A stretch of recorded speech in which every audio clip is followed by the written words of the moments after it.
Je vous présente Catherine Couturier, faut-il la présenter, députée LFI de la Creuse. Allez, faites du bruit là, je vous entends. Les drapeaux, Ségolène Amiot, députée LFI.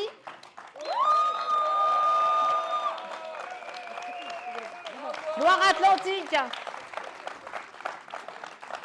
Ensuite, Mathilde Panot, députée Val-de-Marne, présidente du groupe LFI. Et la participation de Laurent Margherita, secrétaire d'union départementale de la Creuse CGT.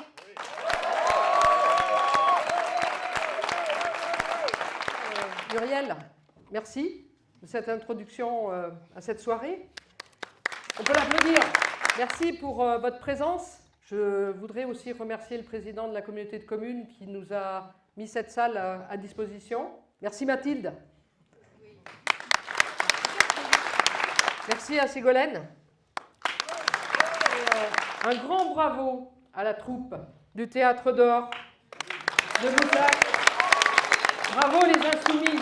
Et cette soirée, sans les militants, elle n'aurait pas lieu.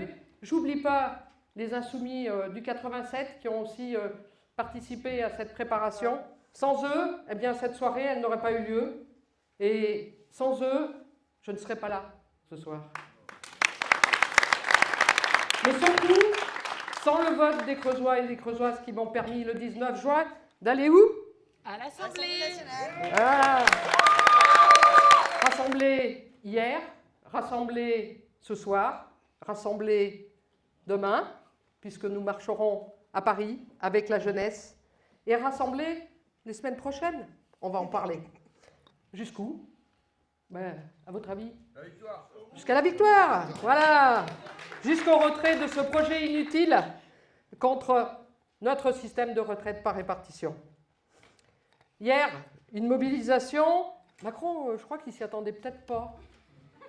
Hein, à votre avis? Non, il s'y attendait pas. Il y avait certainement, bien sûr, la question des retraites. Mais si cette mobilisation, elle a été forte dès le premier jour, c'est tout simplement qu'il y a un ras-le-bol. Un ras-le-bol par rapport à la situation sociale que nous vivons. La vie chère, les prix qui augmentent, nos salaires qui ne suivent pas, nos retraites qui ne suivent pas, les services publics qui vont mal, très mal. Et je pense que dans ce département, c'est toute une histoire, les services publics. Nous avons su ici se mobiliser pour les sauver, mais on constate malgré tout que la casse des services publics, elle continue petit à petit, et on voit les désastres sur les citoyens. Que ce soit à l'école, avec bien souvent des élèves qui se retrouvent sans enseignants, que ce soit dans le secteur de la santé, que ce soit sur les transports. Il en existe des transports en Creuse? Ah. Ici, nous sommes au cœur de la ruralité. Déjà, je dirais, il n'y a pas une seule ruralité en France, mais il y a des ruralités. Vivre à une demi-heure ou à 40 km d'une grande agglomération, les réalités du quotidien, elles ne sont pas les mêmes. Ici, si tu n'as pas de voiture et que tu es au chômage, trouver un emploi, bon, c'est pas en traversant la rue, ni en se levant tôt le matin. Les transports, je l'ai dit, il n'y en a pas. Donc tu es obligé de prendre ta voiture. Et prendre la voiture pour aller travailler, ça veut dire que c'est un plein pratiquement toutes les semaines. Un plein aujourd'hui, c'est à peu près 70 €. Ça veut dire qu'à la fin du mois, c'est 250 à 300 €. Et je suis généreuse. Bien souvent, en plus, ce sont des emplois à temps partiel. À la fin du mois, quand on a enlevé 300 €, eh bien, il ne reste pas grand-chose pour vivre décemment, pour pouvoir profiter d'aller au cinéma, d'aller au théâtre, par exemple. Oui. Qu'est-ce qu'il a trouvé, le gouvernement, pour répondre à cette situation? Ils nous disent un chèque par-ci, voilà, chèque par-là. Donc là, c'était le chèque de 100 €. Attal, il vous explique que cette ristourne qui existait sur le prix de l'essence, elle n'était pas très juste. Parce qu'il y avait ceux qui n'allaient pas travailler qui en bénéficiaient. Et donc les retraités qui vont chercher les petits-enfants à l'école, parce que il n'y a pas des moments, le bus, c'est pas toujours bien desservi. Les retraités, ils font des kilomètres pour aller chez le médecin.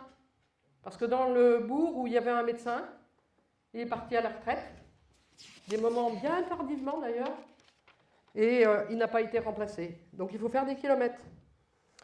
Les retraités, ils sont obligés aussi aujourd'hui de faire des kilomètres pour aller faire leurs courses. Parce que la petite épicerie du bourg, eh bien, elle a fermé. Et donc, les retraités, le chèque, ils ne l'auront pas. Eh oui. Par contre, le prix de l'énergie flambe. Et là, on nous a sorti à l'Assemblée, alors le chèque pour le fioul, après un chèque exceptionnel pour les plus bas salaires, 12 millions de ménages, après on nous a trouvé un truc pour ceux qui chauffaient au bois. Donc je l'ai dit tout à l'heure, un chèque par-ci, un chèque par-là. Bien souvent, il faut remplir quand même la demande faut aller sur Internet. Et parfois, c'est pas toujours simple d'aller. Il faut déjà avoir Internet. Hein, dans la Creuse, c'est pas toujours le cas. Et il faut aller jusqu'au bout. Et donc, malheureusement, aujourd'hui, le constat, c'est qu'il y a des personnes qui renoncent à leurs droits.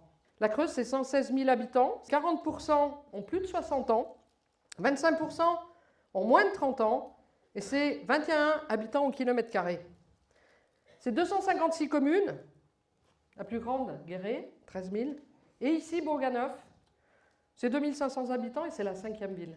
90% des communes ont moins de 800 habitants. 23 000 personnes vivent seules et 11 000 familles monoparentales.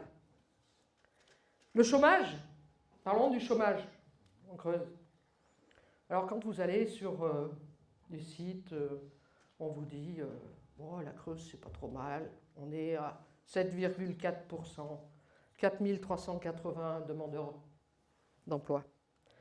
Attention, ça c'est des catégories A. Vous savez, il y a des catégories.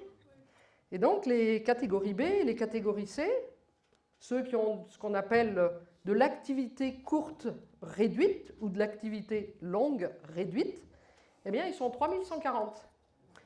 Si bien que le total, c'est 8520 personnes, c'était les chiffres du 3e trimestre 2022, c'est-à-dire pratiquement 12%. Bon alors, ce soir, je ne vais peut-être pas vous détailler la réforme de l'assurance chômage. Qu'est-ce qui s'est passé? Le résultat, c'est moins d'indemnisation, moins longtemps, et de nombreux demandeurs d'emploi qui pouvaient bénéficier de l'allocation qui sont radiés. C'est ça le résultat aujourd'hui de la politique de ce gouvernement. Alors parmi les demandeurs d'emploi, il y a ceux au RSA. Environ 1700 bénéficiaires du RSA.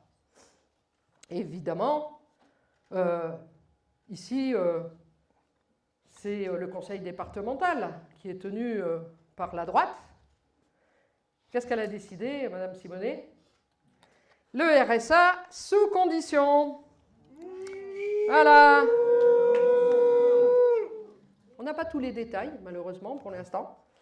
Mais l'objectif que s'est fixé cette expérimentation, hein, puisque je ne sais plus le nombre de départements expérimentaux, 18 je crois, hein, 17 ou 18, la Creuse en fait partie du lot, parce qu'elle s'est portée volontaire.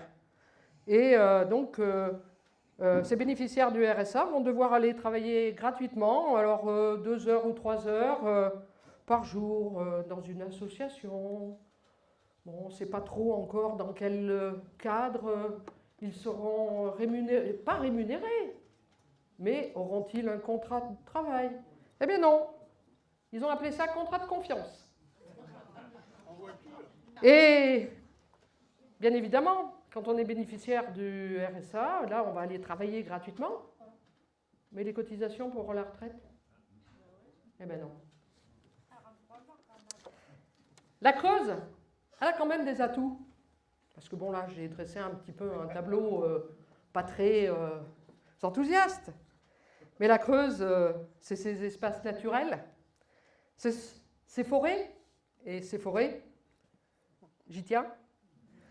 Vous le savez, je mène une mission sur la question des effets climatiques sur la forêt. Et donc, on a mené de nombreuses auditions et nous allons d'ailleurs, la mission, venir sur le plateau limousin pour justement rencontrer les acteurs de la forêt.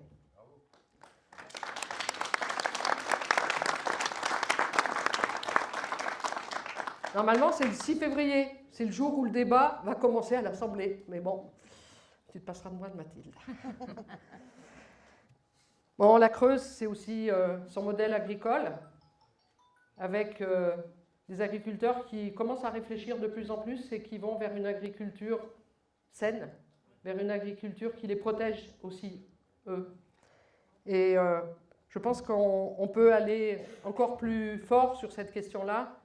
Et des agriculteurs qui travaillent à aussi mettre en place des circuits courts. Sa richesse culturelle, notamment, ce sont ces associations.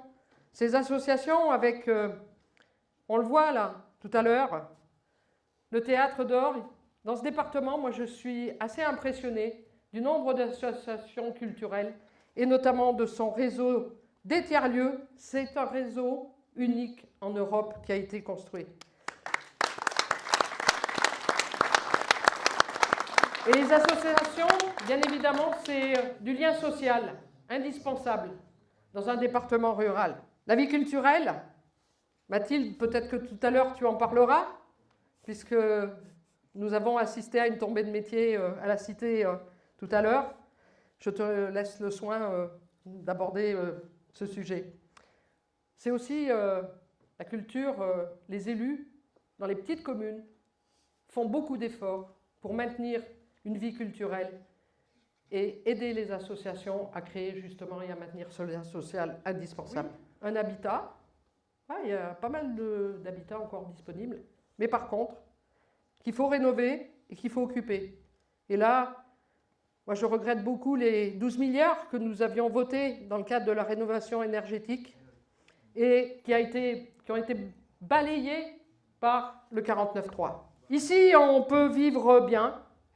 Bien évidemment, on pourrait vivre mieux si le SMIC était à 1 700 € net par mois, si nos pensions de retraite augmentaient et aucune pension en dessous du seuil de pauvreté. Et je n'oublie pas la jeunesse, parce que la jeunesse sans allocation pour pouvoir leur permettre de suivre leurs études, c'est pas possible. Se loger, se nourrir. Et je voudrais remercier l'association Aliso et la Banque alimentaire, puisque nous avons fait une collecte récemment et nous avons remis à peu près 100 kilos de denrées qui va aller à la jeunesse pour les aider à vivre dignement.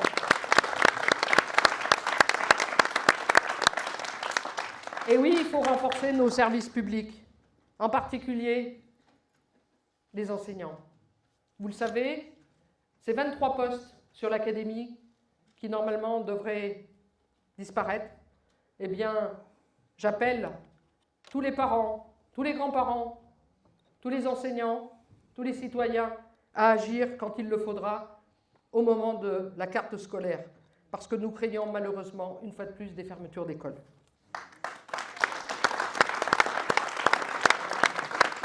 J'oublie pas les communes. Les communes, j'y tiens, puisque nous avons lancé une Allo collectivité pour justement rencontrer les élus et nous donner un petit peu leur réalité, leurs difficultés en termes de bouclage de budget et de ce qui, malheureusement, nous craignons en 2023. Tous les maires que j'ai pu rencontrer dernièrement, ils le disent. On va bloquer les investissements. On ne va pas prendre de risques.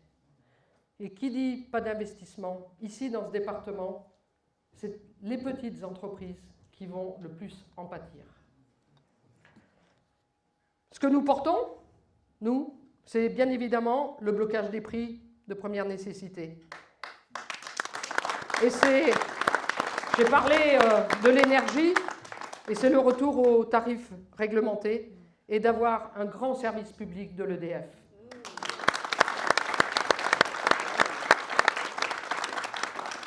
Et une véritable indemnisation des demandeurs d'emploi. De l'argent, à votre avis, il y en a? Bon, on les prend où? On les prend dans les poches des actionnaires, on les prend dans les super profits, on remet en place l'ISF. Merci.